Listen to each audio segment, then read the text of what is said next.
Hey guys, welcome back to another video on my channel.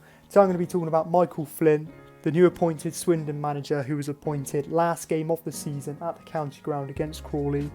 I'm going to be suggesting positions that I feel Micheal Flynn needs to build on, and I'm also going to be talking about previous tactics that Micheal Flynn has used at other clubs and how he may implement these tactics as a manager at Swindon, and yeah, just giving an overall review on Micheal Flynn and how he is going to, suggesting how he is going to try and get Swindon promoted out of League 2, which I know all Swindon fans are hoping for the upcoming season. Okay, so now looking at the history of Micheal Flynn and the tactics he's used. He was at Newport and he succeeded with Newport. He got them playoffs on a relatively low budget. He was at Walsall and he was succeeding well with Walsall, but after January when they lost, for example, Daniel Johnson, things did go downhill a bit and that's when he got sacked. But he likes to predominantly play a 3-5-2 formation, is more long ball orientated, likes a tall, strong striker that can hold the ball and head it.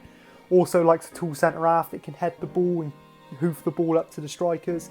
Also plays off of long throws, likes players to nod the ball on, and basically is a long ball type of manager, which is going to be a new style of play to Swindon. Swindon are usually possession based and like to pass the ball around, and realistically to fit the style of play for League 2 now, I think it is long ball, and yeah, I feel like Micheal Flynn is especially good at them tactics, and I feel like he can really show off his tactics of long ball for the upcoming season. Okay guys, so starting off looking at the goalkeeping side and the defensive side of Swindon and the availability we have at the minute. So I've put Connor Brann in goal. Of course, this can't be a first team option for next season. We're obviously going to have to sign a keeper. But if we look at last season, we did have Solbrin. Solbrin was brilliant for us last season, a class keeper. First game of the season he had against Harrogate where we lost 3-0. I feel he didn't live up to the potential a lot of Swindon fans were hoping for Ward to step in, but after that game he really did prove to us Swindon fans that he is a class keeper. Arguably he's kept us in this league. He's made some unbelievable saves, and he had a well-deserved Player of the Season award given to him. Of course, he was only a loan player for the season though, which meant that he went back to Middlesbrough. Do I feel that we need to get Solbrin on a permanent? I feel that Swindon financially just wouldn't have the budget to sign Solbrin. If we did potentially get him back on loan for another season, I'd be happy with that. But if you look back on previous seasons again, we haven't actually really struggled with getting keepers. If you date all the way back to around 2015 to 2013, around that time we had Wes Fodringham, who was an absolutely outstanding keeper for us. If you look at Matic Kovar, for example, for the 20 to 21 season, that is an example of a younger keeper who maybe didn't live up to the expectations that we were expecting and wasn't a keeper to his standard in League 1 at that time. And I think that's the only time we've really got it wrong. But if you're looking at other keepers, for example, Mark Travers, who we had that season. We also had Lee Camp that season, who was also a decent keeper. We've had Lewis Ward in the past, who was a brilliant keeper for us the previous season to this season. And we've also had other keepers as well, like Lawrence Vigouroux, who have also stepped up and shown us, who's a legend of the club really, and who has stepped up and has shown to us that they can really keep. So on the signing wise of looking at a keeper, I feel like we're going to have no issues there. Now moving on to centre halves, we have Fraser Blake Tracy at the minute, who has been class for us all season. I was buzzing that we got him on a permanent deal from Burton Albion. And yeah, he's attacking, he's also defensive, he can put in a strong challenge and he can defend the box.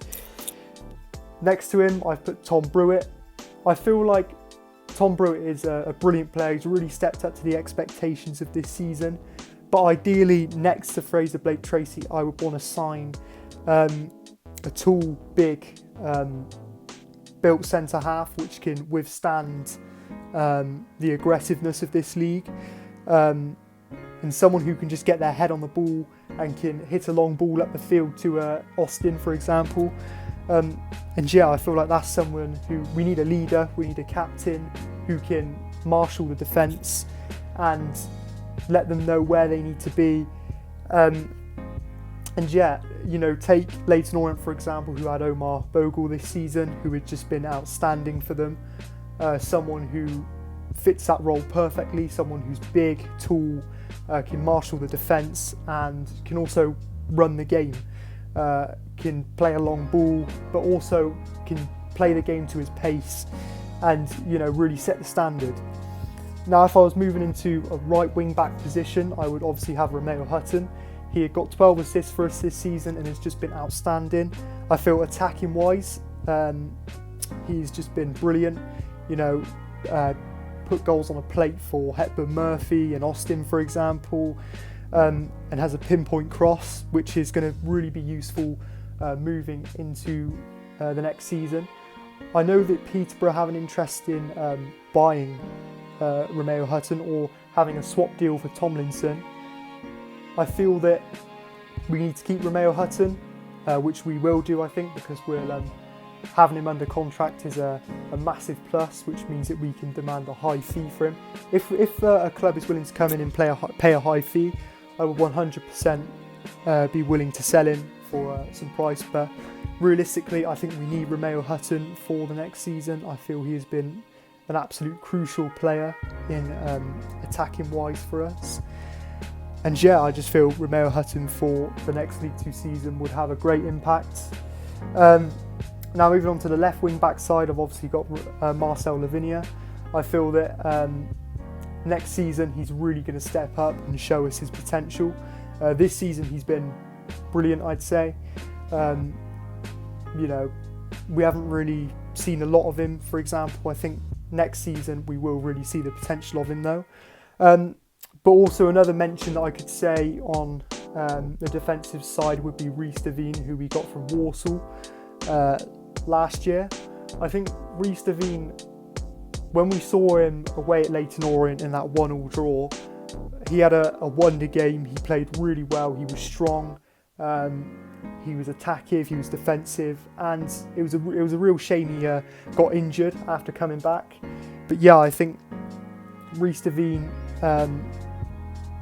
you know, if he trains hard over pre-season, strengthens himself up, I feel like for the following season he'd be a great backup option as a defender. And then in a central defensive midfielding role, I've put Seydou Khan. Now this season, Seydou Khan has been brilliant, dribbling wise, defensive wise. I think he's been good.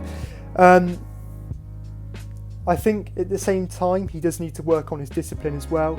You know, receiving a few red cards, receiving quite a lot of yellow cards. I think, you know, he's quite hot-headed. He needs to calm down a bit, sort of understand the game.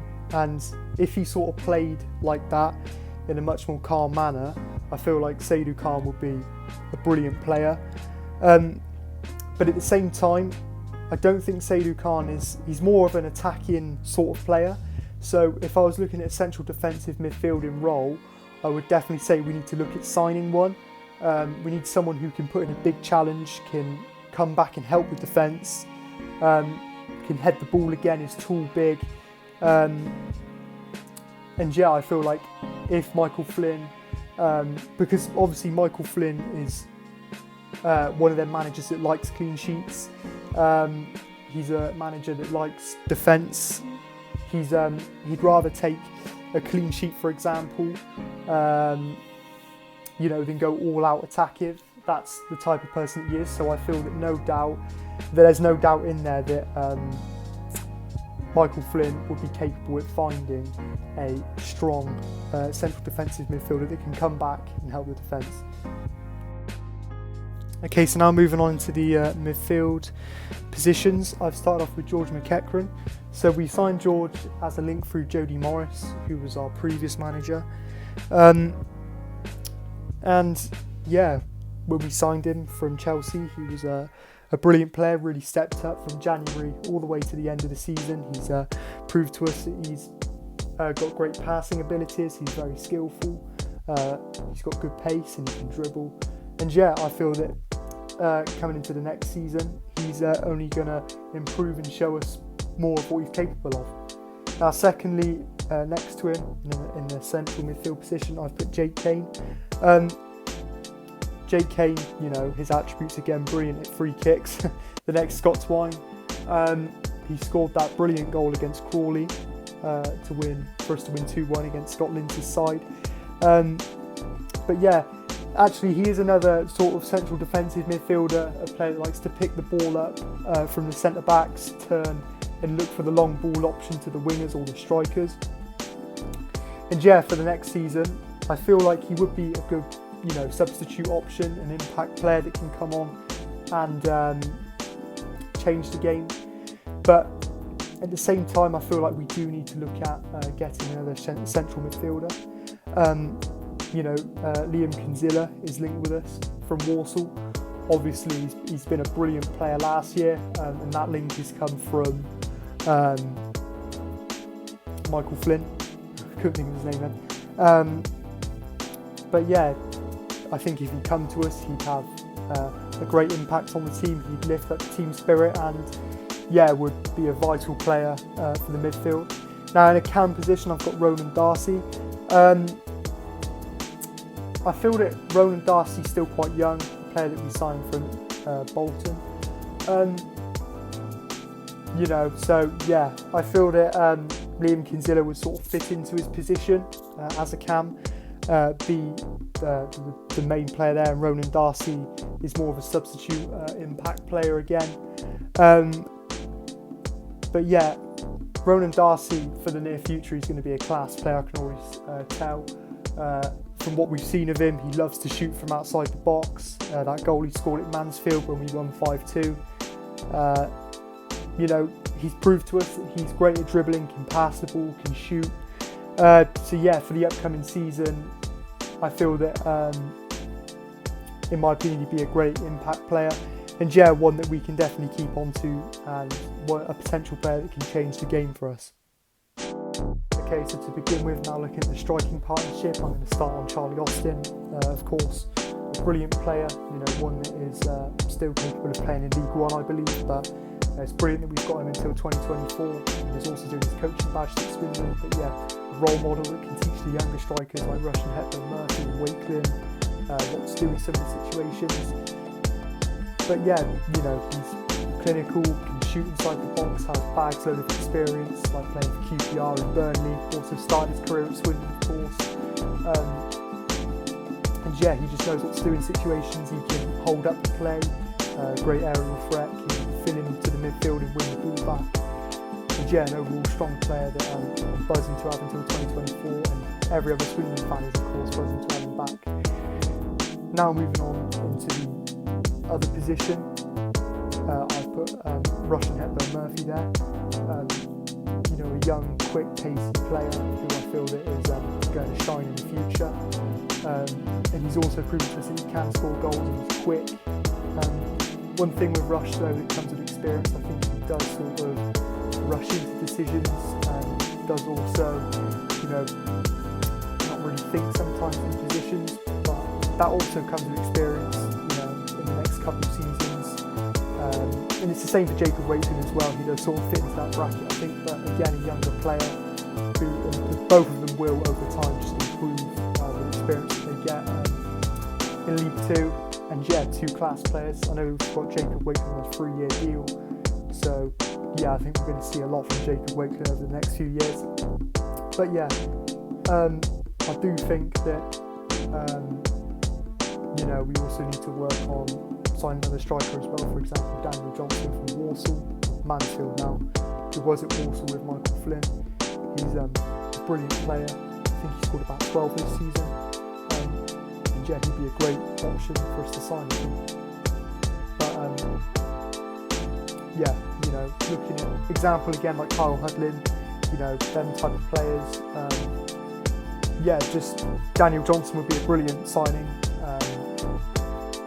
for us. Not really a hold-up player, but someone who's quick and clinical, can dribble and drive at defenders. And yeah, that's another option that I feel like Micheal Flynn could try and set up for us for the upcoming season.